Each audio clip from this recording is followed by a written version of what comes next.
Let's move on quickly to our next conversation. Terrorism continues to strike at the heart of communities in Nigeria.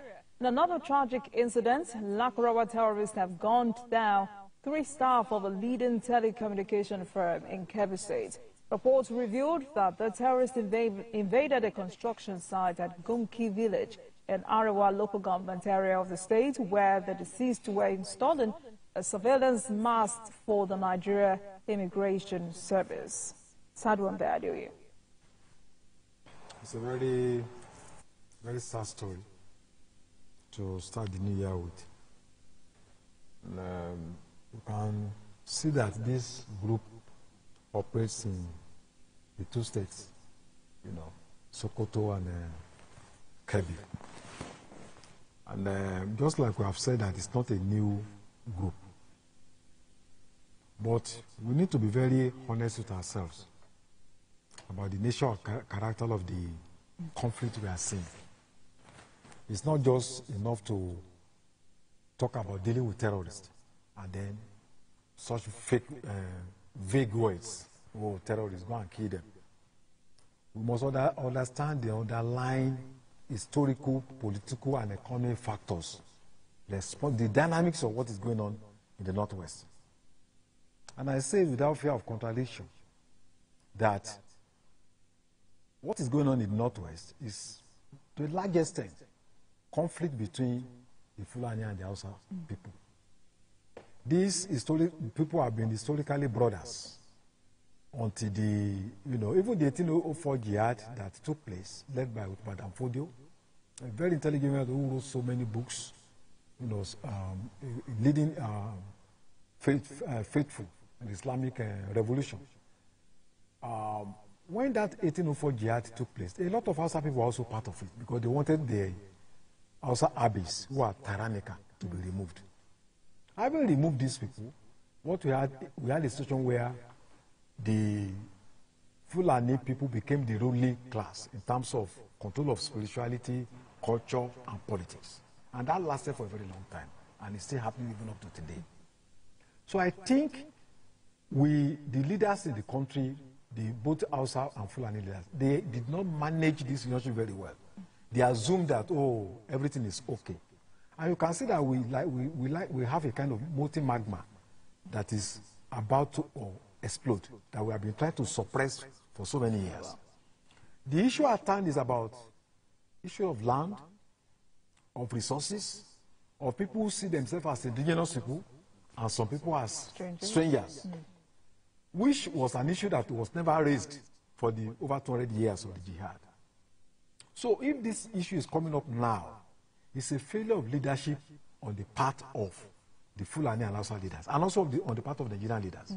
Because states all over the world have emerged through different dynamics. Migration is all over the world. People move from one place to another. So we can have a situation where you have Fulani who have been here for over 300, 400 years. And then the Hausa people, of course, who have had dynasties for several years of the 14th century before the jihad in 1804. So I think that we did not manage this conflict very well. And it's a very dangerous conflict. We have a huge Hausa population in Mali, in Sudan, and in southern Sudan, millions of them. We have them in Mali, we have in Burkina Faso. So there it is in all over West Africa. In fact, I think it's one of the biggest ethnic groups. So there is a tendency that the same thing with the Fulani, who are present in about 16 countries in West Africa. There is a danger that if this conflict continues, they will begin to bring in their supporters to fight for them. So we should not see it as a problem of Sokoto Kebbi alone. It's a burden problem that can engulf the country. It's our problem. We need to see it as something that we need to address immediately, and we are pretending. The leaders are political leaders. Oh, they even call them bandits without looking at the underlying factors, the source of arms, the fact that if the national question we are talking about, having sovereign national conference, this is part of the issues we need to address. This is part of the issues we need to, because if you look at, what is going on now, it's spreading from Sokoto to Kebbi, and people, it's assuming a life of its own. And it has led to a situation where we have arms race. Two sides are trying to procure arms to prosecute this crisis. are looking for mobilizing mercenaries to aid their cause. So I hope that the government will not just look at this issue as a security issue, as a military issue, that it's a political, economic, cultural challenges that we need to tackle holistically.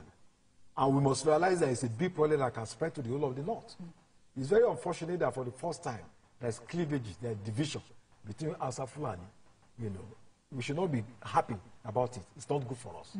It's not good for the country. So it's our responsibility to make sure we call their leaders, sit down to address this problem so that we can have peace in the Northwest and also all over the country. Thank you, Adeoye. Asoko, you've heard Adeoye. To what extent do you agree with him? And are we handling this Lakurawa issue? Are we handling it seriously at all? Well, the defense headquarters said they are going to handle. Anyway, Adeoye just said something that is social cultural, you know, and he has given us history and the background. And I believe that the government will also be looking at, you know, the underlying factors, just like he has, you know, put down. But what we need is we need peace. You know, we need peace in the North. And I do not subscribe to those who want to occupy a space for them to start killing people. I know that, okay, maybe they will claim that we did not even heard anything about Lakurawa until maybe in 2018 or thereabout, you understand, you know, and they came from Niger, you know, rather from Mali and Niger and all that. So for the defense headquarters to say that they want to deal with them, I feel that they would have looked at this issue about their cultural beliefs, their religious background, and all that and all that. But they are also coming with another level of indoctrination of people in the Nigerian territory. And you know, when once it comes to the issue about religion, the war takes another dimension entirely, just like Boko Haram. You know, it is ideological war. And we do not want a situation whereby we'll be fighting wars that we are not supposed to. And it will become a religious war. War in Northeast, another one in the Northwest. We do not want that kind of a thing. So the security agencies are the ones that are supposed to now nip this in the bud. How do they do that? Do they want to start doing their civil-military relations and take it a notch higher? Do they want to go there and begin to dialogue? Or do they want to face them squarely, as in using the military force, you know? So I feel that the defense headquarters said they were on top of this, and they are going to deal with this. This is the first time we are hearing it as in openly, whereby we are hearing that this group is killing people who went to do their legitimate job. This is the first time we are hearing. They might have been doing it in the past and we don't know. But now, we now heard that they have, at least they have killed people. So it means that they are now out for war. So we have to take the battle to them. You understand? So we should not just treat them with kid gloves. If, for instance, they want to dialogue, they want to be part of us, then there are ways for them. But right now, we have to deal with it. But how much support would you say state governors are giving to the military in the fight against this Lakurawa group? No, I think state governors are trying their best. The only thing they can do, they're trying their best in the sense that they will give logistic support. That is the only support they can give.